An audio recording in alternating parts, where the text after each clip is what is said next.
नमस्कार दोस्तों, स्वागत है आप लोगों का। हिस्ट्री हम लोग अभी पढ़ रहे थे क्लास 6 का, वो भी हम लोग अध्याय 4 जो है डिस्कस कर रहे थे। पार्ट 1 डिस्कशन हो चुका है, पार्ट 2 हम लोग जा रहे हैं डिस्कस करने के लिए। देर से लाने के लिए पार्ट 2 माफ़ी चाहूँगा, लेकिन बहुत सारे फीडबैक मिल रहे थे कि ये वीडियो लंबा हो रहा है। जो भी हम अभी डिस्कशन स्टार्ट करते हैं वो 15 मिनट 20 मिनट का हो जा रहा है, या 10 मिनट से ज़्यादा का है तो उनके लिए लंबा है। खैर, इसको हम लोग छोटा करेंगे, ठीक है, और शॉर्ट में इसको अलग अलग पार्ट्स में हम लोग इसका रिकॉर्ड करेंगे, ठीक है। चलिए कोई नहीं, तो बिना समय गवाए हम लोग स्टार्ट करते हैं। पहला जो टॉपिक है वो है खामोश प्रहरी, कहानी महापाषाणों की। ठीक, तो ये आप देख रहे हैं पत्थरों से सजा हुआ एक कब्र है। ये महापाषाण कब्र है उस समय का, ठीक है। तो ये कब्रें जो है बनाने की प्रथा वो लगभग 3000 साल पहले स्टार्ट हुई। ये दक्कन, ठीक है, भारत के दक्कन और दक्षिण भारत, नॉर्थ ईस्ट भारत और कश्मीर में प्रचलित थी, उत्तर भारत में नहीं थी, ठीक है। इससे यही पता चलता है। शिलाखंड महापाषाण, महापाषाण में महा का मतलब है बड़ा और पाषाण का मतलब है पत्थर, ठीक है। ये जो आप पत्थर देख रहे हैं बहुत ही तरीके से सजाई जाती थी, ठीक। दफन करने वाली जगह पर सजाई जाती थी, जो भी कब्र बनाया जाता था तो अच्छे से सजाई जाती थी। सजाने का ये तरीका था कि या तो गोलाकार पत्थर पूरे गोल तरीके से सजाया जाए, जैसा कि आप फिगर में देख रहे हैं, या तो एक लंबा पत्थर लेके सिरहाने रख दिया जाए, जिससे ये पता चले कि यहाँ पे कब्र है, ठीक। और ये पत्थर जो है ज़मीन के भीतर और ऊपर दोनों जगह दिखाई देती थी, ठीक है। एक ताबूत के जैसा बना दिया जाता था इन पत्थरों से। इस ताबूत को क्या कहते थे? सिस्ट कहते थे। सिस्ट का मतलब है कि इस पत्थर में एक होल होता था, जिस होल के जरिए हम नीचे बने हुए पत्थर के कमरे में जाते थे, जहाँ पे असल में शव रखा जाता था, ठीक है। पुरातत्वविदों को गोलाकार यानी सजे हुए या एक अकेला पत्थर खड़ा हुआ मिला है, जिससे पता चलता है कि ये कब्र थे, ठीक।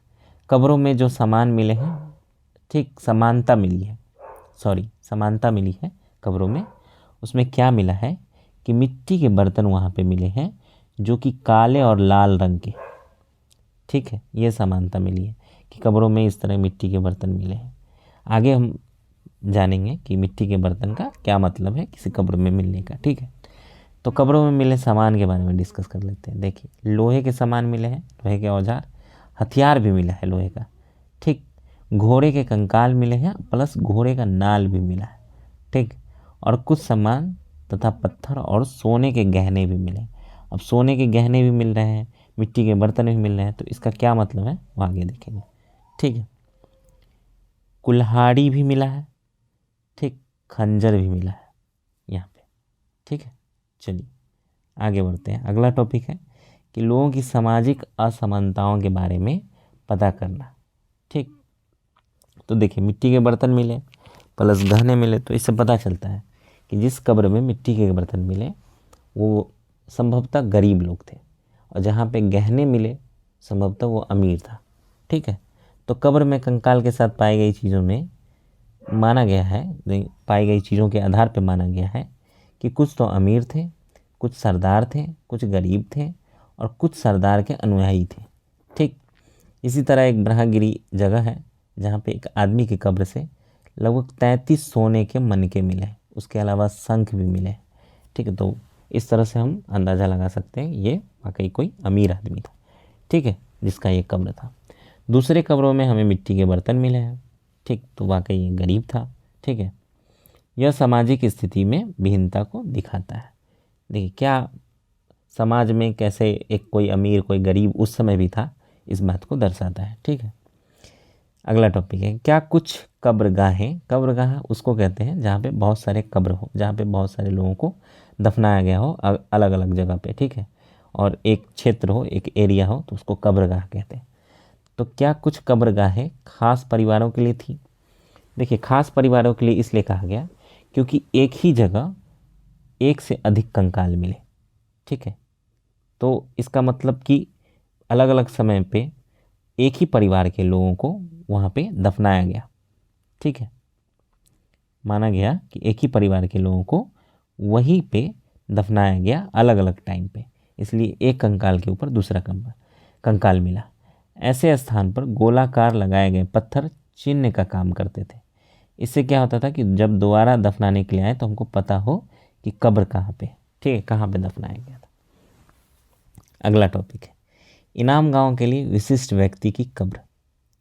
ठीक है, इनाम गांव महाराष्ट्र में एक जगह है, वहाँ एक विशिष्ट व्यक्ति यानी कि स्पेशल इंसान, वहाँ का कोई अच्छा रसूख, मुखिया, मतलब सरदार, ऐसे कोई व्यक्ति होगा जिसका कब्र मिला है। ठीक है, तो उस कब्र की खास बात क्या है? देखिए, यहाँ पे जो इनाम गांव में कब्र मिला है, यहाँ पे वयस्क लोगों को सीधा लिटाकर गड्ढे में दफनाया जाता था। ठीक है, और भीमा की सहायक नदी घोर के किनारे ये जगह है महाराष्ट्र में। यहाँ लोग 3600 साल से 2700 साल पहले रहते थे। ठीक है, ईसा पूर्व की बात कर रहे हैं। ठीक, ईसा पूर्व मतलब ये जो समय है, जब 2000 साल से हम पीछे जाते हैं तो ये ईसा पूर्व की बात हो जाती है, इसीलिए घटते क्रम में देख रहे हैं आप 3600 साल से 2700 साल है। ठीक, अगर ये ईसा के बाद की बात हो, ठीक, यानी ईसवी की बात हो, तो ये बढ़ते हुए क्रम में होगा, जैसे कि अब हम लोग 2025 में हैं। ठीक है, तो हम लोग किसकी बात कर रहे हैं? ईसा पूर्व की बात कर रहे हैं। ठीक, यानी ईसा के जन्म से पहले, ईसा मसीह के जन्म से पहले की बात करें तो 2700 साल। ठीक है, 3600 से 2700 साल पहले यहाँ पे लोग रहते थे। देखिए, यहाँ कब्र की खास बात क्या है कि एक तो लिटाते थे जो वयस्क होता था। ठीक है, अगर कोई वयस्क इंसान मरा है तो उसको लिटा के सीधा दफनाया जाता था। उसका सिर जो है उत्तर की तरफ किया जाता था, उत्तर दिशा की तरफ। ठीक, कई बार उन्हें घर के अंदर ही दफना दिया जाता था। बर्तन में खाना पीना रख कर उन सबों के पास रखा जाता था। शव जो होता था, जो लाश होती थी जिसको दफनाना है, तो वहीं पे क्या होता था कि बर्तन में खाना रख के और उनके पास रखा जाता था। उनको लगता था कि मरने के बाद भी शायद खाया जाए। ठीक, एक आदमी को 4 पैरों वाले मिट्टी के संदूक में एक 5 कमरे के घर के आंगन में दफनाया गया।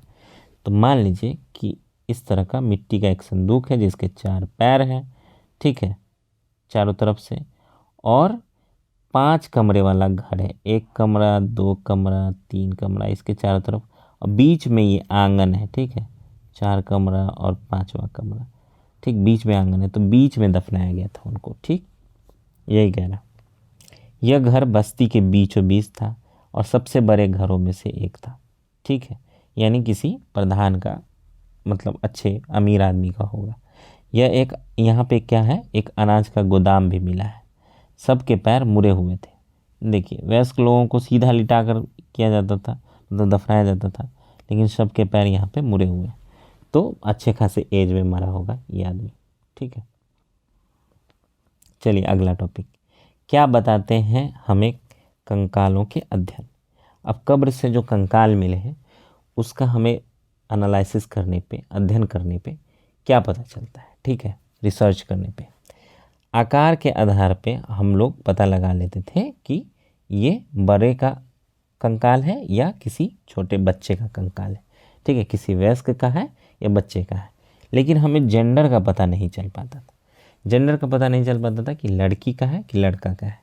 ठीक है, कभी कभी कंकाल के साथ आभूषण मिलते थे, तो उसके आधार पे हम मान लेते थे कि शायद ये महिला का कंकाल है। लेकिन उस समय क्या होता था कि पुरुष भी आभूषण पहनते थे। आभूषण का मतलब गहना। ठीक, गहना पहनते थे, तो इससे फिर कन्फ्यूजन हो गया कि अब दोनों ही गहना पहन रहे हैं, तो कन्फ्यूजन हो गया कि फिर से कि ये पुरुष का है कंकाल या महिला का है। ठीक, तो उसके लिए हमने क्या किया कि आधुनिक तरीका जो है उसको अपनाया कि हमने हड्डियों की जांच की। हड्डियों की जांच करने से क्या पता चला कि देखिए, महिला जो है उनको बच्चों को जन्म देना होता है, तो इस कारण क्या होता है कि उनका कुल्हा यानी हिप जो होता है, ये कमर, वो चौड़ा हो जाता है, ज़्यादा बड़ा होता है, चौड़ा होता है। ठीक है, तो इस वजह से जिस कंकाल के भी हिप चौड़े थे उसको हम लोगों ने मान लिया कि ये महिला का कंकाल है, और जिसके हिप चौड़े नहीं थे यानी कुल्ला चौड़ा नहीं था, बड़ा नहीं था, तो उसको हम लोगों ने मान लिया कि ये पुरुष का कंकाल है। ठीक, इसके अलावा एडिशनल इन्फॉर्मेशन है, ठीक, जो कि एनसीईआरटी में ही दिया हुआ है। देखिए चरक के बारे में है। एक चरक नाम के जो है प्रसिद्ध वैद्य हुए 2000 साल पहले, ठीक, ईसा मसीह से भी पहले। तो उन्होंने क्या किया कि चिकित्सा शास्त्र पर एक किताब लिखी जिसका नाम था चरक संहिता। ठीक, उसमें उन्होंने बताया कि मानव शरीर में लगभग 360 हड्डियां हैं। ठीक है, जो आज ज्ञात 206 जो हड्डियों की संख्या है उससे ज़्यादा थी। तो ये अंदाज़ा लगाया जाता है कि शायद उन्होंने दांत, हड्डियों के जोड़ और जो कार्टिलेज है 12 हमारा 24, ठीक है, उसको जोड़ के बताया था। ठीक, आते हैं फिर से इनाम गांव पे। इनाम गांव के लोगों के काम और धंधे। देखिए इस बात से पता चलता है क्योंकि यहाँ पुरातत्वविदों को जो है अनाज में जौ, गेहूँ, चावल, दाल, बाजरा, मटर यानी कि खेतीहर थे। ठीक, किसान थे। ठीक, ये फसल उगाते थे, लेकिन शिकारी भी थे। ठीक है, और पालते भी थे जानवरों को, क्योंकि यहाँ पे हड्डी भी मिले हैं। ठीक है, हड्डी मिले हैं इन जानवरों के। एक तो जो मतलब पालतू जानवर थे उसमें है गाय, बैल, भैंस, बकरी, भेड़, कुत्ता, घोड़ा, गधा, सूअर, ये सब है। ठीक है, लेकिन उसके अलावा है चितकबरा, हिरन, कृष्णमृग, खरहा, नेवला, चिड़िया, घड़ियाल, कछुआ, केकड़ा, मछली, यानी ये इस तरह के जानवर उस समय पाए जाते थे। ठीक है, और शिकार भी होते थे। ठीक, जानवरों की हड्डियां मिली हैं जिस पर कटने का निशान मिला है। तो इससे क्या पता चलता है कि लोग इन्हें खाते भी थे। ठीक है, यानी शाकाहारी तो थे, फिर मांसाहारी भी थे। ठीक है, फल यहाँ पे मिले हैं बेर, आंवला, जामुन, खजूर और कई तरह की रस भरियाँ। ठीक है, जिसको एकत्रित भी किया जाता है, यानी एक तरह से वो संग्राहक भी थे। ठीक, वो फलों को रखते भी थे प्रिजर्व करके। ठीक है, तो यही था पूरा डिस्कशन इनाम गांव तक। ठीक, और इस तरह अध्याय 4 जो है वो समाप्त होता है। ठीक, अब हम लोग जो आगे डिस्कस करेंगे उसमें और थोड़े छोटे वीडियो बनाने की कोशिश करूँगा। ठीक है, ताकि कोई शिकायत हो तो वो दूर हो जाए। बाकी आप लोग अपना फीडबैक शेयर कर सकते हैं। ठीक, थैंक यू।